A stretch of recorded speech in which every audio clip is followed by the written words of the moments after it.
যখন গোপালগঞ্জে এনসিপির নেতৃবৃন্দ আটকা পড়ে গেলেন ডিসি অফিস এসপি অফিসে, তাদেরকে রেস্কিউ করার জন্য সরাসরি গুরুত্বপূর্ণ জায়গায় আমাদের আমির জামাত নিজেই মনিটর করেছেন, কথা বলেছেন। আমার সাথে কথা হয়েছে, উনি এনসিপি নেতৃবৃন্দর সাথে কথা বলেছেন, তারা আমাদের সাথে কথা বলেছে। আমরা এর তীব্র নিন্দা জানিয়েছি, আমরা তাদের পরামর্শ দিয়েছি। আমরা মনে করি যে একটা নিষিদ্ধ ছাত্র সংগঠন বা রাজনৈতিক সংগঠন এরকম একটা পূর্ব ঘোষিত গণতান্ত্রিক প্রোগ্রাম, তাদের সাংবিধানিক অধিকার, তারা সারা দেশে পদযাত্রা করছে, পূর্ব নির্ধারিত টাইম তাদের ছিল, সেইখানে এইভাবে দিনের বেলা হামলা করে বসলো। ভিডিওতে আপনারা দেশবাসী দেখেছেন যে পুলিশ প্রশাসন বা যারা সেখানে উপস্থিত ছিলেন ল অ্যান্ড অর্ডার সিচুয়েশনকে দেখার জন্য, তারা কিন্তু কাঙ্ক্ষিত মানে যথার্থ ভূমিকা কিন্তু পালন করতে পারেনি। আমরা দেখেছি এই লক্ষ লক্ষ মানুষের এই সমাবেশে তাদের নিরাপদ পরিবেশে বর্ষা মৌসুমে একটু বসবার ব্যবস্থা, ভেতরে প্রবেশ এবং বাইরে যাওয়ার নিরাপদ সুশৃঙ্খল ঝামেলামুক্ত কোনো পরিবেশ এরকম এই মাঠে করাটা অসম্ভব। আমি একটু লেট মি ফিনিশ। আমাদের অনেক সমাবেশে মহিলারা থাকেন, তাদের জন্য আমরা সেপারেট অ্যারেঞ্জমেন্ট থাকে। আর মিডিয়ার কল্যাণে আপনারা তো লাইভ ব্রডকাস্ট করবেন অনলাইন, সারা দুনিয়া ঘরে বসে, শুধু দেশ কেন সারা পৃথিবীর প্রান্ত থেকে এই সমাবেশ তারা দেখতে পারবে। এটার জন্য আমরা দুঃখিত। যদি আল্লাহ তাআলা কখনো কোনো পরিবেশ এদেশে আমাদের দেন, লক্ষ লক্ষ নারীরাও আমাদের এই সমাবেশে ইনশাআল্লাহ অংশগ্রহণ করবে ইনশাআল্লাহ সুযোগ পেলে। নেক্সট হচ্ছে পিআর পদ্ধতি। এটা একটা বিশাল গুরুত্বপূর্ণ একাডেমিক ডিসকাশনেরও প্রশ্ন আছে, এটা নিয়ে গোলটেবিল হচ্ছে, আলোচনা হচ্ছে। আপনারা সাংবাদিক নিশ্চয়ই এগুলো গবেষণা করছেন। বিশ্বের প্রায় 90টি দেশে পিআর পদ্ধতি চালু আছে এবং পিআরেরও প্রায় 6টা পদ্ধতি আছে। এগুলো একটা দুইটা কথায় এটার কোনো অ্যান্সার হয় না। তবে বাংলাদেশের প্রেক্ষাপটে পিআর পদ্ধতির নির্বাচনে আমি সংক্ষেপে শুরুতেও বলেছি, এটা হচ্ছে একটা উপযুক্ত পন্থা। প্রত্যেকটি ভোটের মূল্যায়ন হয় according to ratio of vote. পার্লামেন্টের 300 আসনকে প্রত্যেকটি দল রেশিও অনুযায়ী তার দলের মধ্যে নমিনেট করেন। এখানে কালো টাকা, বেশি শক্তি, মনোনয়ন বাণিজ্য থাকে না, একটা কোয়ালিটি পার্লামেন্ট হয়, অনেক সুবিধা এখানে আছে। সেগুলো এটা যেহেতু আজকের এই সম্মেলনটা জনসভা কেন্দ্রিক, এটা খুব ডিসকাশনের ব্যাপার না। আমরা আমাদের দৃষ্টিভঙ্গি থেকে বলেছি জনসভায় ইনশাআল্লাহ আমাদের জাতীয় নেতৃবৃন্দ আমির জামাতের ব্যাপারে বক্তব্য রাখবেন। নেক্সট, আমরা আশা করছি সেটা অগণিত, আমরা গণনা করে বলতে পারবো না। আমরা এই সংখ্যাটা অগণিত শব্দ দিয়ে বোঝাতে চাই যে সারা দেশ থেকে বিপুল পরিমাণ লোক আসবে, আপনারাই গণনা করবেন ইনশাআল্লাহ। আমরা আলহামদুলিল্লাহ, এটা খুব গুরুত্বপূর্ণ এবং বর্তমান পরিস্থিতি এটা একটা গুরুত্বপূর্ণ ইস্যু। এটা নিয়ে আমরা পুলিশ কমিশনারের সঙ্গে আমাদের নেতৃবৃন্দ বসেছেন। আমি আমাদের ডক্টর আব্দুল মোহাম্মদ তাহের স্বরাষ্ট্রমন্ত্রীর সঙ্গে সাক্ষাৎ করে কথা বলেছি। স্বরাষ্ট্র উপদেষ্টা নিজেই টেলিফোন করে কালকে আমাদের জনসভার সিকিউরিটি এবং ব্যবস্থাপনা সম্পর্কে খবর নিয়েছেন। বিভিন্ন এজেন্সি এ ব্যাপারে কাজ করছে। আশা করছি আমাদের নিজস্ব স্বেচ্ছাসেবক আমাদের ব্যবস্থাপনা নিয়ে আমরা আশা করছি আল্লাহ তাআলার সাহায্য পেলে, আপনাদের সহযোগিতা পেলে ইনশাআল্লাহ সুশৃঙ্খলভাবে এই সমাবেশ এদিক থেকে হবে। আর গোপালগঞ্জের ইস্যুতে আমরা তীব্র নিন্দা এবং ক্ষোভ প্রকাশ করেছি। গতকালকে তাৎক্ষণিকভাবে বাংলাদেশ জামাত ইসলামী রাজধানী ঢাকা সহ সারা দেশে আমরা বিক্ষোভ মিছিল করেছি। আমাদের সম্মানিত আমির জামাত এই ঘটনা ঘটার পরই স্বরাষ্ট্রমন্ত্রী এবং দেশের খুব উচ্চপদস্থ গুরুত্বপূর্ণ এজেন্সির সঙ্গে সরাসরি কথা বলে, যখন গোপালগঞ্জে এনসিপির নেতৃবৃন্দ আটকা পড়ে গেলেন ডিসি অফিস এসপি অফিসে, তাদেরকে রেস্কিউ করার জন্য সরাসরি গুরুত্বপূর্ণ জায়গায় আমাদের আমির জামাত নিজেই মনিটর করেছেন, কথা বলেছেন। আমার সাথে কথা হয়েছে, উনি এনসিপি নেতৃবৃন্দর সাথে কথা বলেছেন, তারা আমাদের সাথে কথা বলেছে। আমরা এর তীব্র নিন্দা জানিয়েছি, আমরা তাদের পরামর্শ দিয়েছি। আমরা মনে করি যে একটা নিষিদ্ধ ছাত্র দল বা যুব ছাত্র সংগঠন, আর কি ছাত্র সংগঠন বা রাজনৈতিক সংগঠন এরকম একটা পূর্ব ঘোষিত গণতান্ত্রিক প্রোগ্রাম, তাদের সাংবিধানিক অধিকার, তারা সারা দেশে পদযাত্রা করছে, পূর্ব নির্ধারিত টাইম তাদের ছিল, সেইখানে এইভাবে দিনের বেলা হামলা করে বসলো। ভিডিওতে আপনারা দেশবাসী দেখেছেন যে পুলিশ প্রশাসন বা যারা সেখানে উপস্থিত ছিলেন ল অ্যান্ড অর্ডার সিচুয়েশনকে দেখার জন্য, তারা কিন্তু কাঙ্ক্ষিত মানে যথার্থ ভূমিকা কিন্তু পালন করতে পারেনি। এসেছেন তারা পরে, তারা এসেছে পরে, কিন্তু তখন কিন্তু দুর্ঘটনা কিন্তু ঘটে গেছে। যাই হোক, তারপরে আমাদের আমির জামাত সহ দেশবাসী যখন উদ্বিগ্ন হয়েছেন, গুরুত্বপূর্ণ জায়গায় আমরা কথা বলেছি, তারপরে তাদেরকে উদ্ধার করে নিরাপদে তাদেরকে পাঠাবার ব্যবস্থা নেওয়া হয়েছে। এটার জন্য আমরা তীব্র নিন্দা জানাই এবং বিস্ময়ের ব্যাপার যে সশস্ত্রভাবে গোপালগঞ্জের সেই সব জায়গাগুলোতে তারপরও তারা যে মিছিল করেছে, বিক্ষোভ করেছে, ডিসি অফিসে, এসপি অফিসে হামলা করেছে, কারাগারে হামলা করেছে, এটা খুবই ন্যাক্কারজনক। এর আমরা তীব্র নিন্দা জানাই এবং এই অবস্থা নিরসন হওয়ার জন্য আজকে সারা দেশে জামাত ইসলামী বিক্ষোভ দিবস ঘোষণা করেছে। সারা দেশের সকল মহানগরী জেলাতে আমরা বিক্ষোভ মিছিল করব। আমরা পত্রিকায় স্টেটমেন্ট করেছি, আমরি জামাত ফেসবুকে তার গুরুত্বপূর্ণ স্ট্যাটাস দিয়েছেন, সবই হয়তো আপনারা দেখেছেন। আমরা ফ্যাসিবাদ বিরোধী আন্দোলনে যারা রাজপথে ছিলেন, যারা জুলাই অভ্যুত্থানের চেতনা লালন করেন, তাদের উপর এই জাতীয় যে কোনো ফ্যাসিবাদী হামলাকে রুখে দেওয়ার জন্য জামাত ইসলামী দৃঢ় প্রতিজ্ঞ আছে। এটার ওই আমার কথা এসে গেছে, আওয়ামী যুবলীগের এই সশস্ত্র সন্ত্রাস, অস্ত্র নিয়ে রাজপথে নামা এবং 15 বছর তারা এটা করেছে, তাদের এই ফ্যাসিস্ট নেত্রী পালিয়ে যাওয়ার পরও যে তাদের এই দুঃসাহস বাংলাদেশ তারা দেখাচ্ছে, এটা আমরা তীব্র নিন্দা করি। তাদের গ্রেফতার করা উচিত, আইনের আওতায় আনা উচিত। আজকে 19শে জুলাই 2025 জাতীয় প্রেস ক্লাবে এই সাংবাদিক সম্মেলনে সমবেত আমার 17 জুলাই আজকে 17ই জুলাই আমাদের জাতীয় প্রেস ক্লাবে আহুত এই সাংবাদিক সম্মেলনে উপস্থিত সংগ্রামী কেন্দ্রীয় নেতৃবৃন্দ, প্রিয় সাংবাদিক বন্ধুগণ এবং প্রিয় দেশবাসী, আমরা আজকের এই সাংবাদিক সম্মেলনে মূলত আগামী 19শে জুলাই শনিবার ঐতিহাসিক সোহরাওয়ার্দী উদ্যানে বাংলাদেশ জামাত ইসলামের উদ্যোগে যে জাতীয় সমাবেশের আহ্বান করা হয়েছে, সেই সমাবেশ সম্পর্কেই আপনাদের সামনে বক্তব্য রাখার জন্য আমরা উপস্থিত হয়েছি এবং এই সাংবাদিক সম্মেলনের আয়োজন করেছি। আজকে আমার এই সম্মেলনের বক্তব্যটাকে আমি সংক্ষেপেই পেশ করার চেষ্টা করব ইনশাআল্লাহ। 3টা পার্টে আমি আপনাদের সামনে ছোট ছোট করে কয়েকটা কথা বলব।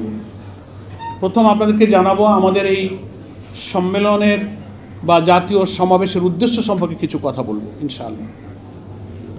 দ্বিতীয় পর্যায়ে আমাদের এই জাতীয় সমাবেশের ব্যবস্থাপনার ব্যাপারে গৃহীত কিছু পদক্ষেপ, ব্যবস্থা ইত্যাদি আপনাদেরকে আমরা অবহিত করব। তৃতীয়ত এ ব্যাপারে দেশবাসী এবং সাংবাদিক বন্ধুদের কাছে আমাদের কিছু আহ্বান আমি পেশ করব 3টা পার্টে। তো আপনারা ইতিমধ্যেই সবাই জেনেছেন যে এই জাতীয় সমাবেশ দীর্ঘদিন পর, অর্থাৎ বাংলাদেশ জামাত ইসলামের উপরে স্বাধীনতার এই 54 বছরের বিভিন্ন সময় আমরা কিভাবে মজলুম হয়েছি, নির্যাতিত হয়েছি, সাংবিধানিক রাজনৈতিক সব অধিকার হারা আমরা হয়েছি, সেই ইতিহাস আপনারা জানেন। 2024-এর জুলাই অভ্যুত্থানের মধ্য দিয়ে রাজনৈতিক পরিবর্তনের পর বাংলাদেশের মানুষের বাক স্বাধীনতা, রাজনৈতিক স্বাধীনতা, আমাদের সাংবিধানিক অধিকার যতটুকু আমরা ভোগ করতে পারছি, সেজন্য আমরা মহান আল্লাহ তাআলার কাছে শুকরিয়া জানাচ্ছি এবং সেই সুযোগই আমাদেরকে এই জাতীয় মহাসমাবেশ আয়োজনের সুযোগ করে দিয়েছে। সেজন্য আমরা আল্লাহর কাছে খুব কৃতজ্ঞ এবং আপনাদের দেশবাসীর কাছে, প্রশাসন এবং যারা এই সমাবেশে সহযোগিতা করছেন তাদের প্রতি আমরা কৃতজ্ঞতা জানাচ্ছি। এই জাতীয় সমাবেশ ঐতিহাসিক সোহরাওয়ার্দী উদ্যানে ইনশাআল্লাহ অনুষ্ঠিত হবে। সমাবেশে সভাপতিত্ব করবেন আমাদের প্রিয় আমিরে জামাত, বাংলাদেশের নতুন বাংলাদেশ গড়ার স্বপ্ন সারথী, কোটি কোটি মানুষের প্রিয় নেতা, যিনি বাংলাদেশের রাজধানী থেকে শহরে, নগরে, গ্রামে, বন্দরে যেখানেই তিনি ছুটছেন, সফর করছেন, লক্ষ লক্ষ মানুষ তার কথা শোনার জন্য, দেখার জন্য সেখানে ছুটে আসছেন। আমাদের সেই প্রিয় নেতা ডক্টর শফিকুর রহমান, তিনি সভাপতিত্ব করবেন এবং এই জাতীয় সমাবেশে দেশপ্রেমিক সকল রাজনৈতিক শক্তি, ইসলামী শক্তিকে আমরা আমন্ত্রণ জানিয়েছি এবং এই জাতীয় সমাবেশে আমাদের জাতীয় নেতৃবৃন্দ ইনশাআল্লাহ বক্তব্য রাখবেন। এই সমাবেশ আহ্বানের কয়েকটা উদ্দেশ্য আমরা সামনে রেখেছি, যা আমাদের এই সমাবেশ থেকে উচ্চকিত হবে, উচ্চারিত হবে। প্রথম হচ্ছে আসন্ন জাতীয় সংসদ নির্বাচনকে অবাধ এবং নিরপেক্ষ করার প্রয়োজনে যে লেভেল প্লেইং ফিল্ড, রাজনৈতিক ময়দানে নির্বাচনকে নিরপেক্ষ করার প্রয়োজনে যে মাঠের সমতা প্রয়োজন, সে সমতা নেই। এই জন্য আমরা লেভেল প্লেয়িং ফিল্ডকে নিশ্চিতকরণের দাবি আমরা এই সমাবেশ থেকে তুলব। দ্বিতীয় হচ্ছে জুলাই অভ্যুত্থানে এবং তার আগে যে সমস্ত ফ্যাসিবাদীদের হাতে যারা নিহত হয়েছেন, জীবন দিয়েছেন, আহত হয়েছেন, এই গণহত্যার বিচার অবিলম্বে সম্পন্ন করতে হবে। নির্বাচনের পূর্বে মানবতা বিরোধী অপরাধ, এই সব অপরাধীদের বিচার যেন জাতির সামনে দৃশ্যমান হয়, এটা আমাদের এই জাতীয় মহাসমাবেশের অন্যতম দাবি। এরপর অবশ্যই নির্বাচন সুষ্ঠু করার প্রয়োজনে গণ আকাঙ্ক্ষা অনুযায়ী আমাদের কতগুলো রাষ্ট্রীয় অর্গান এবং বিভাগের মৌলিক সংস্কার শেষ করতে হবে। এই মৌলিক সংস্কারের দাবি আমরা এই জাতীয় সমাবেশ থেকে আবার তুলব। যদিও জুলাই অভ্যুত্থানের পর সকল দেশপ্রেমিক গণতান্ত্রিক শক্তি সংস্কারের দাবি তুলেছেন। যে রাষ্ট্রীয় কাঠামোর মধ্য দিয়ে এই ফ্যাসিবাদের জন্ম হয়েছে এবং তারা কর্তৃত্ববাদী শাসনে আমাদের দেশের সমস্ত ক্ষমতা, রাজনৈতিক, মানবিক, সাংবিধানিক সব কিছু কেড়ে নিয়ে তারা বর্বর একটা যুগ তারা শাসন করেছে। এই কর্তৃত্ববাদী শাসক যেন আর তৈরি না হয়, এই জন্য আমাদের রাষ্ট্রের কাঠামোকে পরিবর্তন করতে হবে। এর জন্য সরকার যে সংস্কার প্রস্তাব দিয়েছে, ন্যাশনাল কনসেনসাস কমিশন, জাতীয় ঐক্যমত্য কমিশনের মধ্য দিয়ে জাতীয়ভাবে রাজনৈতিক দলগুলোর মধ্যে সংস্কারের মেজর ইস্যুতে ঐক্যমতের প্রচেষ্টাও সেখানে চলছে। এই প্রচেষ্টা সফল করা দরকার। বিফোর ইলেকশন মৌলিক এই সব পয়েন্টে সংস্কারগুলো শেষ করতে হবে। নির্বাচন কমিশন, সংবিধানের কিছু সংস্কার, প্রধানমন্ত্রী রাষ্ট্রপতির ক্ষমতার মধ্যে ভারসাম্য, দুর্নীতি দমন কমিশন, অনেক ইম্পর্ট্যান্ট এখানে আছে, জুডিশিয়ারি, পুলিশ অ্যাডমিনিস্ট্রেশন। রাজনৈতিক দলগুলো প্রস্তাব দিয়েছে, কনসেনসাস কমিশন তারা আবার একটা সুপারিশ দিয়ে এখন দলগুলোর মধ্যে ঐক্যমতের চেষ্টা করছেন। বাংলাদেশ জামাত ইসলামী এই ঐক্যমত্য কমিশনের প্রচেষ্টায় নিরলসভাবে তারা সময় দিয়ে যাচ্ছে এবং অবদান রেখে যাচ্ছে এই ঐক্যমতে পৌঁছাবার জন্য। আমরা মনে করি কোনো ষড়যন্ত্র যেন এই সংস্কার কাজকে বিঘ্ন করতে না পারে। সংস্কার না হলে নির্বাচন সুষ্ঠু হবে না, আর একটা ফ্যাসিবাদের জন্ম হবে। এবং আওয়ামী কালো যুগে যে নির্বাচন আমরা দেখেছি, দিনের ভোট রাতে হয়েছে, ভোট কেন্দ্রে মানুষ যেতে পারেনি, আমি আর ডামির ইলেকশন, এরকম কোনো ইলেকশন দেশের মানুষ মেনে নেবে না বলে আমরা মনে করি বিফোর ইলেকশন অবশ্যই আমাদের এই সংস্কার কাজ শেষ করতে হবে। এই দাবি আমাদের জনসভা থেকে উত্থাপিত হবে। নেক্সট আমরা দাবি করেছি, জুলাই গণ অভ্যুত্থানে যারা শহীদ হয়েছেন প্রায় 2000, আহত হয়েছে 20,000-এর উপরে, শহীদদের পুনর্বাসন, আহতদের পুনর্বাসন এবং চিকিৎসা এখনও শেষ হয়নি। তাদের কান্না, তাদের চোখের পানি, তাদের আহাজারি এখনও চলছে। অনেকেই বিদেশে চিকিৎসার জন্য গিয়েছে, বাড়িতে বিনা চিকিৎসায় এখনও কষ্ট পাচ্ছে, হাসপাতালে আছে। এই দাবি আমাদের জাতীয় সমাবেশ থেকে উত্থাপিত হবে। পিআর পদ্ধতিতে জাতীয় নির্বাচনের আয়োজন করার দাবি আমরা প্রথম থেকেই করে আসছি এবং এই দাবিতে ক্রমশ বাংলাদেশের উল্লেখযোগ্য রাজনৈতিক দলগুলো এখন একমত। দু একটা দল তাদের ভিন্ন যুক্তিতে হয়তো দুঃখজনকভাবে এখনো রাজি হয়নি। আমরা ওই জাতীয় সমাবেশ থেকে আহ্বান জানাবো, আমাদের প্রপোর্শনাল রিপ্রেজেন্টেশন, সংখ্যানুপাতিক পদ্ধতিতে এই নির্বাচন হলে দেশে কালো টাকা, পেশি শক্তির দৌরাত্ম্য কমবে, মনোনয়ন বাণিজ্য থাকবে না, দক্ষ যোগ্য পার্লামেন্টেরিয়ানকে পার্লামেন্টের প্রত্যেকটি দল তাদের সিনিয়র নেতাদেরকে সেখানে মনোনীত করে সংসদে পাঠাতে পারবে, ফলে পার্লামেন্ট একটা কোয়ালিটি পার্লামেন্ট হবে। এই দাবি আমরা এই মহাসমাবেশ থেকে তুলব। এরপরে আমরা প্রবাসী 1 কোটির বেশি ভোটার আছে যারা রুটি রুজি এবং শিক্ষা নানান প্রয়োজনে প্রবাসে অবস্থান করছে। এই প্রবাসীদের ভোটাধিকার তো দিতেই হবে, ভোট কিভাবে তারা দিবে সেই ব্যবস্থাটাও নিশ্চিত করতে হবে। আলহামদুলিল্লাহ বাংলাদেশ জামাত ইসলামের পক্ষ থেকে লিখিতভাবে আমরা একটি প্রতিনিধি দল ইলেকশন কমিশনকে দাবি আগেই জানিয়েছিলাম এবং বারবার আলোচনার পর ওনারা নীতিগতভাবে একমত হয়ে তার প্রক্রিয়া ওনারা শুরু করেছেন। আমরা এই দাবিও এই জাতীয় সমাবেশ থেকে আবার তুলব। দুর্নীতিমুক্তভাবে বাংলাদেশকে বিনির্মাণের ব্যাপারে আমাদের দাবি এই সমাবেশ থেকে উত্থিত হবে। জাতীয় নির্বাচনের পূর্বে স্থানীয় নির্বাচনের যে যুক্তি, যে গ্রহণযোগ্যতা, এটাও আমরা এই মহাসমাবেশে ইনশাআল্লাহ তুলে ধরব। দেশের আইন শৃঙ্খলা পরিস্থিতিতে বিরাজমান এখন যে অবস্থা আমরা দেখতে পাচ্ছি, জানমাল, রাজনৈতিক দল মত নির্বিশেষে সকলে এটা অনুভব করছেন যে আমাদের আইন শৃঙ্খলা পরিস্থিতি রক্ষায় যারা নিয়োজিত বাহিনী, বিভিন্ন এজেন্সি, তারা যথার্থ ভূমিকা পালনে ব্যর্থ হয়ে যাচ্ছে। নিষ্ঠুরভাবে মানুষ হত্যা করা হচ্ছে, ভিন্ন মতকে সহ্য করা হচ্ছে না।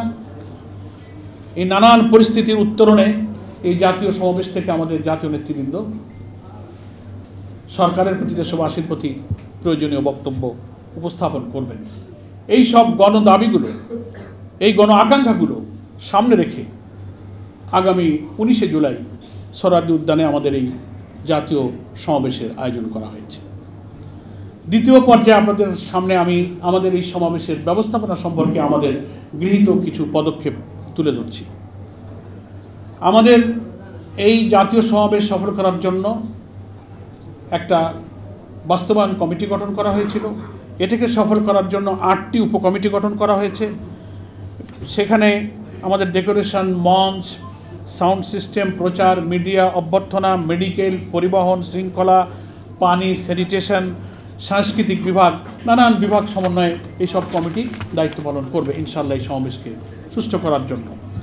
আমাদের মঞ্চ ও মাঠ ব্যবস্থাপনার ক্ষেত্রে মূল মঞ্চ আমাদের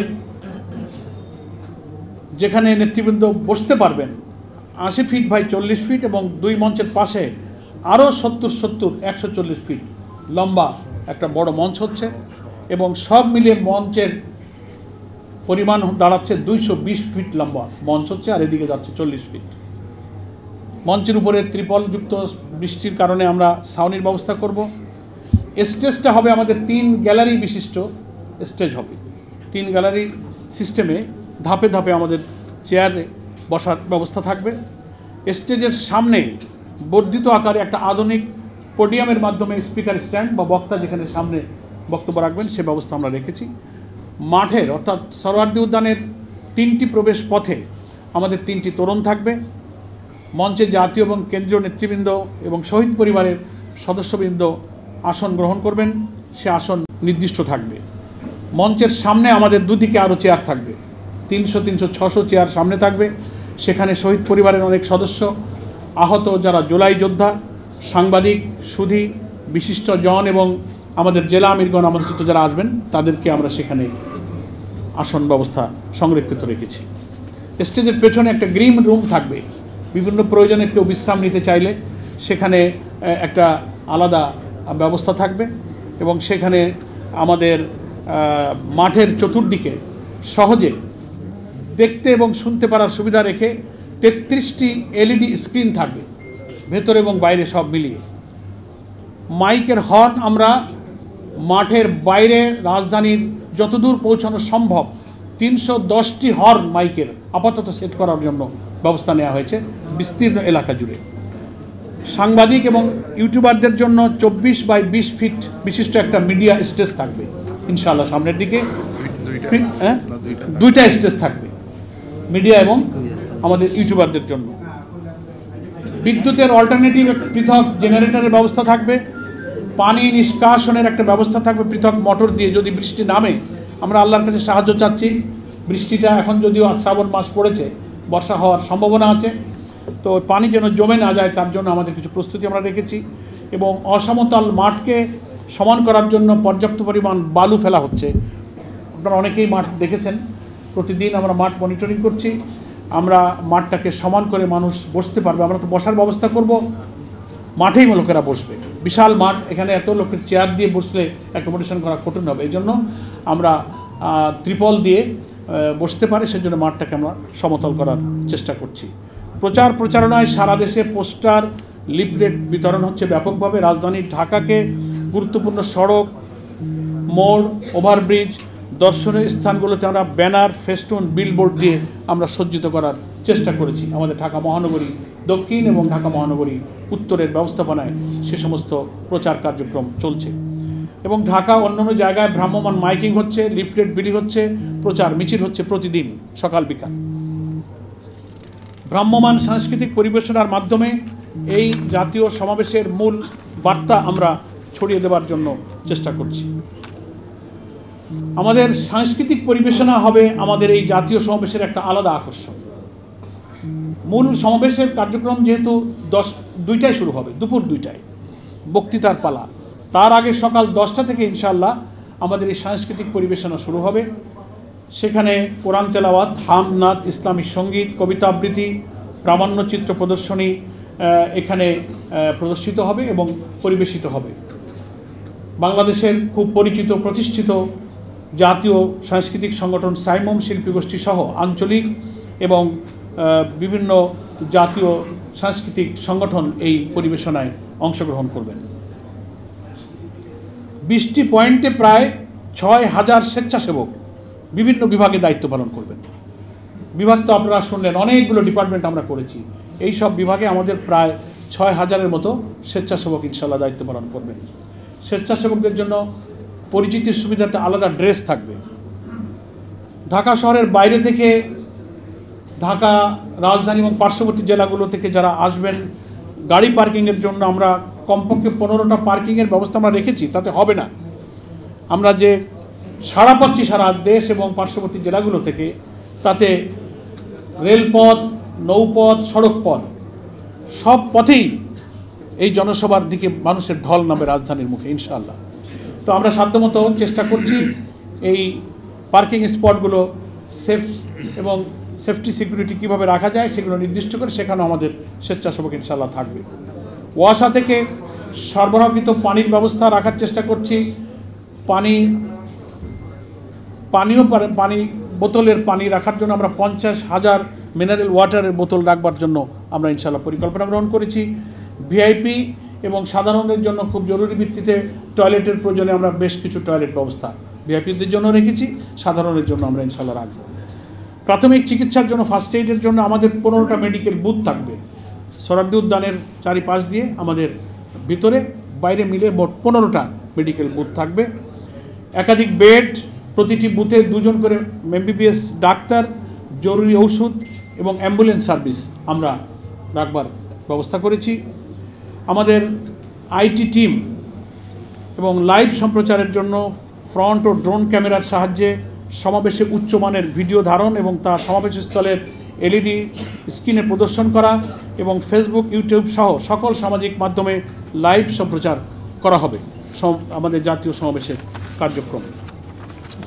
এবং জনসভার শৃঙ্খলা, নিরাপত্তা, ট্রাফিক ব্যবস্থাপনা, আইন শৃঙ্খলা পরিস্থিতি, রাজধানীর বাইরে থেকে আগত জনসাধারণের জন্য সড়ক, নৌ ও রেলপথে নিরাপদ যাতায়াত নিশ্চিত করার জন্যে আমরা মাননীয় স্বরাষ্ট্র উপদেষ্টা, পুলিশ কমিশনার এবং সংশ্লিষ্ট বিভিন্ন সংস্থা বিভাগের সহযোগিতা কামনা করেছি। আমরা সাক্ষাৎ করেছি, লিখিতভাবে আমাদের প্রয়োজনীয় চাহিদা জানিয়েছি। আমাদের নেতৃবৃন্দ সাক্ষাৎ করে আমরা যাবতীয় সহযোগিতা ওনাদের কাছে চেয়েছি। ওনারা সাধ্যমতো সহযোগিতার জন্য কথা দিয়েছেন এবং তারা প্রচেষ্টা চালিয়ে যাচ্ছেন। রাজধানী সহ সারা দেশের সর্বস্তরের জনগণকে জাতীয় এই মহাসমাবেশে অংশগ্রহণ করার জন্য এবং সর্বাত্মক সহযোগিতা করার জন্য আমরা দেশবাসীর কাছে আন্তরিকভাবে আহ্বান জানাচ্ছি। আমরা সর্বশেষ যে খবর পাচ্ছি তাতে সারা দেশ থেকে সড়ক, নৌ এবং রেলপথে বিপুল সংখ্যক মানুষ রাজধানীতে ইনশাআল্লাহ ওই দিন বিভিন্ন প্রবেশ পথ দিয়ে প্রবেশ করবে। এ কারণে দেশবাসীর কাছে আমাদের আহ্বান এবং রাজধানীবাসীর কাছে বিশেষ করে আহ্বান যে এই সব কারণে নগর জীবনে হয়তো একটু দুর্ভোগ এবং যানজট সৃষ্টি হতে পারে।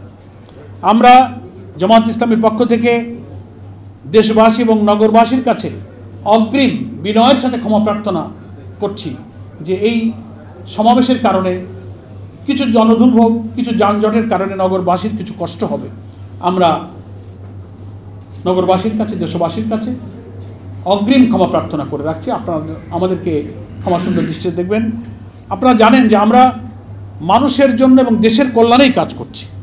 আমাদের একটি রাজনৈতিক সাংবিধানিক অধিকার এই বিশাল জাতীয় সমাবেশ সফল করা। আমরা দুর্ভোগ এড়ানোর জন্য কিন্তু দেখবেন নগরীর কোনো সড়ক আমরা ব্যবহার করিনি। অনেকে রাস্তার উপরে সমাবেশ করেন, কিন্তু আমরা কোনো সড়ক ব্যবহার না করে ঐতিহাসিক সোহরাওয়ার্দী উদ্যানকেই ব্যবহার করার জন্য সিদ্ধান্ত নিয়েছি, যেটা খুবই ব্যয়বহুল। এখানে পানি, এখানে বালু ভর্তি করা লাগে, যথেষ্ট এক্সপেন্সিভ এখানে একটা মহাসমাবেশ করা। তবুও আমরা সড়ক এড়িয়ে আমরা এই ময়দানকেই কিন্তু জনসভার জন্য ব্যবহারের সিদ্ধান্ত নিয়েছি। যে সড়কে এরকম জনসভা করলে কিন্তু রাজধানী একেবারেই অচল হয়ে পড়ে। এটা আমরা জনস্বার্থে আমরা এই কষ্ট করেছি। ফলে আমরা দেশবাসীর কাছে আজকের এই সাংবাদিক সম্মেলন থেকে আহ্বান জানাবো, সরকার এবং সংশ্লিষ্ট প্রশাসন এবং যত বিভাগ আছে সমগ্র দেশবাসীর কাছে আমরা আন্তরিক দোয়া এবং সহযোগিতা কামনা করছি। বৃষ্টি মৌসুম হওয়ার কারণে বৃষ্টি হওয়ারও সম্ভাবনা আছে। আমরা আহ্বান জানাবো, সাংবাদিক বন্ধুদের কাছে বিশেষ অনুরোধ থাকবে, আপনাদের যথেষ্ট সহযোগিতা সুব্যবস্থা ওখানে আপনাদের সংবাদ গ্রহণ এবং পরিবেশনের জন্য আমরা রাখবার চেষ্টা করেছি।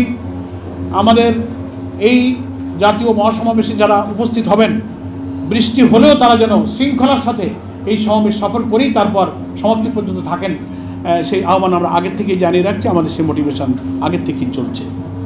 প্রিয় সাংবাদিক বন্ধুগণ এবং দেশবাসী, মোটামুটি আমি আমাদের এই জাতীয় মহাসমাবেশের উদ্দেশ্য, আমাদের ব্যবস্থাপনা সংক্রান্ত কথা এবং দেশবাসী এবং নগরবাসীর প্রতি সাংবাদিকদের প্রতি সহযোগিতার এই আহ্বান জানিয়ে আপাতত আমি আজকের এই সাংবাদিক সম্মেলনে আমাদের জাতীয় মহাসমাবেশ সম্পর্কিত বক্তব্য এখানেই শেষ করছি। আল্লাহ তাআলা আমাদের এই মহাসমাবেশকে আবহাওয়া সহ সামগ্রিক পরিবেশ অনুকূল রেখে সুষ্ঠুভাবে সম্পন্ন করার তৌফিক দান করুন। আমিন।